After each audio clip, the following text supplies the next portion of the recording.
PSOL, para declarar voto. Obrigada.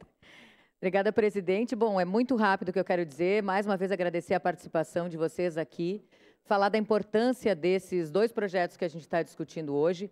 Parabenizar muito o vereador Adriano Bressan, porque a gente que está por perto acompanha, sabe, há quanto tempo ele vem trabalhando esse tema, quanto tempo ele vem brigando por esse tema, vem discutindo, vem debatendo com o executivo, né? Muitas vezes a gente apresenta aqui projetos que a gente sabe que não seriam da nossa alçada como vereadores ou que vão parar, né, nessa questão da inconstitucionalidade, e a gente precisa construir com o governo.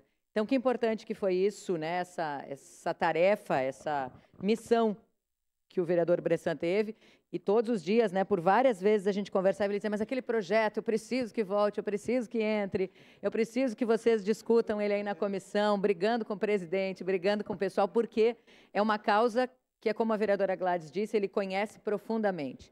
Então, a gente sabe que hoje é um dia importantíssimo para vocês todos, é importante para a constituição do trânsito em Caxias, a gente falou aqui para as escolas, para as empresas, para a comunidade de maneira geral. Então, parabéns a vocês por essa mobilização, parabéns ao colega Bressan também, por não ter desistido em nenhum momento de debater, de apresentar com argumentação e justificativa a importância dele. Parabéns para vocês, hoje, sem dúvida nenhuma, né? Para vocês é um momento histórico, mas também para toda a comunidade de Caxias do Sul, que precisa, merece e, nesse momento, valoriza muito o trabalho de todos vocês. Parabéns.